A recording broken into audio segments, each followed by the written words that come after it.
817 and K-Fire Guns in the 701. Good morning, gentlemen. How are you? Morning. How we doing? We got Mitchell from North Dakota and Mitchell, South Dakota, all on the phone at the same time.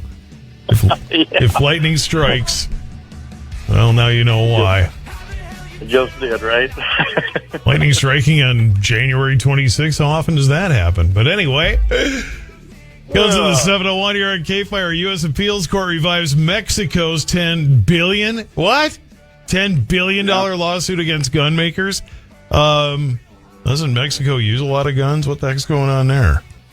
Well, that's the thing that they're saying is because they're saying that they can't handle the cartels, and the cartels use guns, so they're going to sue American gun factories because of that fact. Oh, so don't punish the cartels. Go after because they go away if the American guns go away, then the cartels go away. Is that how that works? Well, this comes down to a simple thing. Just like we've got AOC here in the United States and Pelosi, they've got theirs down there as well, and they're just trying for grandstanding. But yeah, it's never going to last. But of course, here in the United States, we have the laws against protection. Of course, the Federal Protection of Lawful Commerce in Arms Act, and they're just trying to get around it because they're another country. But yeah, $10 billion because they can't control the cartels. They decided that they're just going to go ahead and try to go after the guns. And what they don't think about as well is that the police in Mexico are supplied by these same gun companies and more. So it just doesn't make any sense. Well, that's what I thought, Clay. I mean, doesn't it seem like you're shooting yourself in the foot? Pardon any pun there. Yeah, it's kind of insane. I found it interesting that Glock is named in this lawsuit as well. And of course, they're an Austrian group, but I look at this whole thing, and their claim is that the PLCAA doesn't apply in this situation, which is completely asinine because that's exactly why that particular piece of legislation was passed. It doesn't protect them from defects in guns. No, it actually protects manufacturers of firearms in the United States from exactly this kind of lawsuit, frivolous and liability.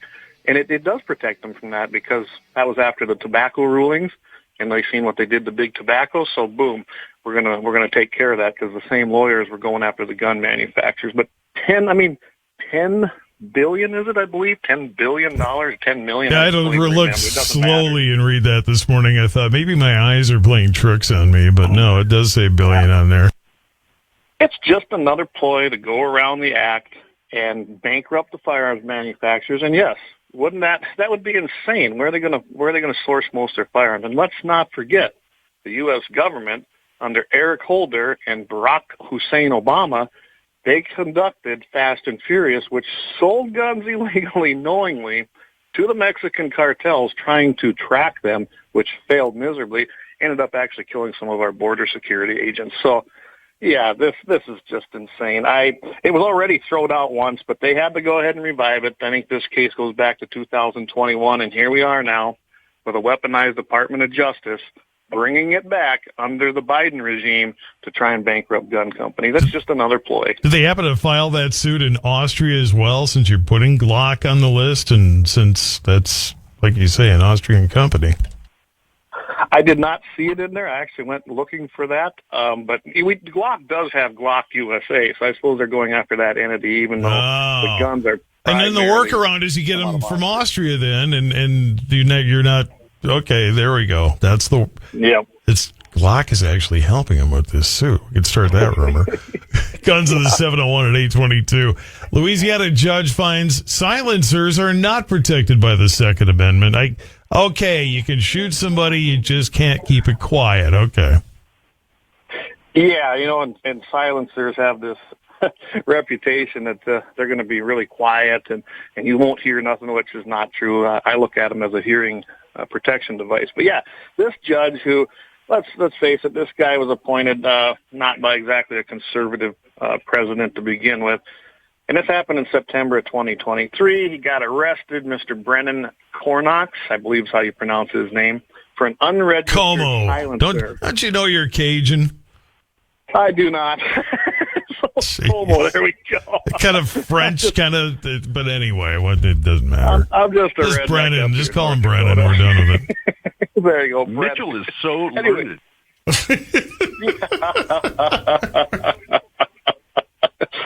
Someday I'll be done. I don't need some right? Louisiana guy breathing down my neck about this story because we goofed up the name. That's all. There you go. Yeah, and he's already in trouble, right? So anyway, Right. he didn't have a serial number on it. And this goes back to the NFA, the National Firearms Act of 1934.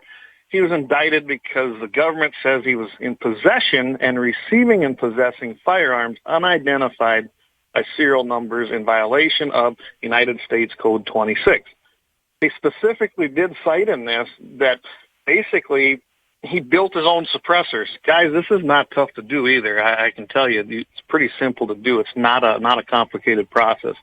And they cited 5 in total, but he didn't register them or identify them by serial number. I was going to say, make sure you grab a Sharpie and write 1, 2, 3, 4, and 5 on them. Yeah, I mean, when you think about this, he wasn't trying to sell them. Right. He He's wanted making them for himself. Yeah. I mean, But I yeah, can the see if you government- don't want some entity selling a bunch of stuff that doesn't have serial numbers, but if you're making your own at home, I mean, come on. And it's just a piece of metal that suppresses sound. I mean, we have a lot of things that suppress sound. Mufflers on cars. I mean, it doesn't do anything but suppress sound. It does not make it. And after a while, that doesn't even work either. So Yeah, it don't. What I found interesting in the case, though, is that the Biden administration, they countered the arguments that you have to register arms and requirement for arms and have serial numbers. And essentially they're trying to say that after 1911, that's okay, even though Bruin says otherwise.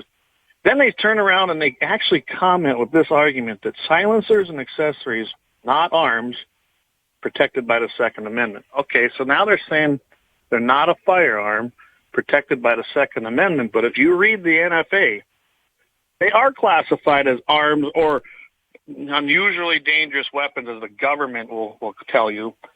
And then they're not exempt. So which way is it? Are they a firearm or are they not? Which one are? And I'm guessing the lawyer he's got by the arguments, he's pretty good as far as picking up on that. And essentially, he points out that the government's using pretty much all the code words. They're using the dangerous and unusual, that was used in Heller, but not in this context. Dangerous, unusual was never, ever cited at any Supreme Court decision. I got to remind everybody, ever. Neither was. In my younger days, I dated a lot of women that were dangerous and unusual. I wouldn't call them dangerous and unusual. How many movies have we all seen that have had them in them, and they work just fine? Yeah. And maybe that's the problem, is somebody's just seen one too many movies and thought, we better do something about this because I saw the movie and look what happened in the movie. Therefore, oh no. I do got to add to this, guys, that this is going to keep going and we'll keep you updated as we get more info. But it's an interesting case that will either uphold Bruin or be kicked back into the court system and work its way through. All right, more of Guns of the 701 coming up will prove that Cleveland gets it and Chicago does not. Agreed, gentlemen? Yeah. Agreed on that one? All right, we'll have that coming up. That and much more. Guns in the 701. It's 827. The perfect pair. Buck is in that camp. I'm in that camp. For political.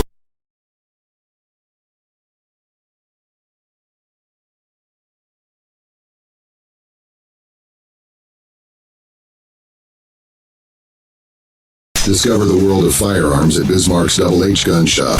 With a wide range of products from handguns to rifles, we cater to all your shooting needs. We are your local gun experts. Not only do we sell firearms, reloading supplies, targets, and whatever your heart desires, but we also have a ton of knowledge and answers. We shoot, we hunt, we compete, we reload. It's been the Howard's way since 1976, and we ain't fixing to change anything. Visit our website at hhgunshop.com to browse our inventory. Double H Gun Shop, Bismarck's best new and used firearm reloading supply, gunsmithing, and sporting goods store. Double H Guns. Double H Guns. 1021 South Washington Street, Bismarck, North Dakota. Call 701-223-4888. Auto Repair, located at 309 South Washington Street in Bismarck, North Dakota. Give them a call at 701-258-6308. The team of mechanics at Lauer Auto can take care of any problem your vehicle is having. And when you do business with Lauer, you can be assured you're doing business with a pro Second Amendment America First repair shop. There are plenty of other auto repair shops in the Bismarck-Mandan area. But why take a chance at patronizing a shop that might not have your beliefs at heart? Make no mistake. Lauer Auto is your pro Second Amendment repair shop. When you talk to the guys at Lauer Auto, don't forget to tell them that you heard they are a sponsor of Guns and the 701 and that you appreciate their support of our pro Second Amendment, pro North Dakota live stream and podcast. That's Lauer Auto Repair, 701-258-6308. 701-258-6308. Located 309 South Washington Street in Bismarck, North Dakota. 701. Why do you call it Guns in the 701 when you guys are both in the 605? What's going on here? No, Clay's I actually live in North Dakota. Yeah. Well, one of you is like practically in Nebraska, for crying out loud. No. And like I've always told Clay, I still want to buy 1 acre up in North Dakota just so I can run a goat there and say I'm a farmer. That's all it takes, right? So Cleveland could teach Chicago a thing or two. Well, yeah, they've gone ahead with the research on the last 2 years. They got the constitutional carry going in Ohio. And because of that, we're looking at significant drops in gun violence because everybody that can carry is carrying. You've got an experience of 22% declines in Parma, followed by Akron and Toledo, both down 18%. And this is just since 2022, since the law went into official effect. Of course, Dayton and Cincinnati have got moderate drops as well. And, of course, it's not to downplay the real problem of gun violence. This is what the Ohio Attorney General, Dave Yost, says. He says, but the key takeaway is that they need to focus on the criminals and not responsible gun owners.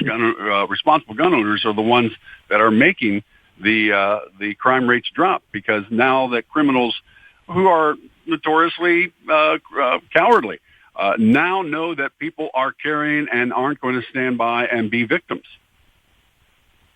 Yeah, absolutely. I thought it was a great thing to point out, too, that the person who did this, her name was Melissa Burrick. She's a doctorate of criminal justice. She led this research. And basically the guy who wanted this said that he had no expectations, didn't know where it would find, didn't know what the findings would be. But he said that he wanted to have it regardless. And they basically emphasized that it's going to impact policy changes. It's going to help them understand the picture of crime rates and how to basically implement policy. So when you look at this study, I don't think that Mr. Yost or the doctor, Mrs. Burt, really had, I don't think they thought it would go this way. So I kind of like the idea that it just points once again that when you do pass either concealed carry, which pretty much we have in every state darn near now, and constitutional carry, which is great now that 26 states have it, over half have it in the United States, it doesn't lead to the Wild West and more killings and more crime and everything else that we've always been told by the other side. And now you have this study out of 8 large cities in Ohio that shows it even helped the big cities. So it's just another deal. You know, John R. Lott Jr., I love that guy. He writes great books, and more guns, less crime, proven yet once again. Guns in the 701 here at K-Fire. So apparently you can't ban the guns in post offices. And now when I go to the post office here, I'm going to have to see if they're still there because I thought there was a sign there. It said weapons weren't allowed on there. But what's going on? Well, it's kind of that way. It actually only applies to one particular case in Florida, and that's United States versus Alia. Again, you mean my last names, right? Anyway, the federal judge in Middle District of Florida, it was a great ruling because it basically is challenging the constitutionality now of a ban on carrying firearms in a post office. And not just that, it'll be all federal buildings. Basically, Judge Catherine Kimball, she declared that the federal prohibition is unconstitutional as it is applied to the defendant, which was a postal worker, and he was possessing an actual firearm at a federal facility. He's a semi-truck driver. He decided, nope, I'm not going to take this. He challenged the actual constitutionality of this statute. Now, and we've talked about Bruin a lot here, and that's what he's arguing on. He argues that it infringes on his Second Amendment rights, and the judge found that the government failed to provide the historical evidence justifying a firearms ban in post offices. So although this case is only going to affect this person, it's not going to give that blanket protection across the United States like some of the other cases have, because it is just a state case. If it was a Supreme Court decision, then it would actually affect everything else. So this will be very important to see how other prosecutors, not just in Florida, but across the country, decide to take on these cases, because if it's challenged, this case will be cited. I have no doubt that this one will be cited in the defense of other people, because really it's kind of a dumb idea anyway. I've never supported it. I'm not the problem. You're not the problem. Nobody who does this legally is the problem. And it doesn't stop a criminal from coming in there. It really doesn't. And that's in pretty much any. But this pretty much just goes for this particular case. So don't go running out into your post office just yet. You might well, at least you got a legal precedent to start with anyway. Speaking of rulings, the court ruled that those under 21, banning those under 21 from carrying a firearm is unconstitutional. Well, thank God, because now the kids in Chicago that have the gun, they're going to be okay. No, but it's not about that. I mean, what's going on here? Well, actually, that's in Pennsylvania, and that comes along and issued an emergency order by the governor, Josh Shapiro, and two other statutes saying carrying firearms by residents between the ages of 18 and 20 doesn't fit, because, in his words, he says, the Commonwealth says that the people under 21 are not part of the people when they talk about the Second Amendment. Therefore, they do not have Second Amendment protections. Otherwise, when you're 18 and you sign up for selective service, apparently you're not people. You're not a person yet. When you actually go into the military, you're not people until you're 21. So apparently they don't have a lot of respect for people under the age of 21 in Pennsylvania. Well, no. Now we got to put somebody's going to say, well, now we got to put the alcohol thing down to 18. I mean, if you can draft me, you can let me get, whatever. And we know it goes on, right? I mean, I'm not advocating it. I was there. I was in Wisconsin when drinking age 18. I went to school there and ruined my life for a year. So,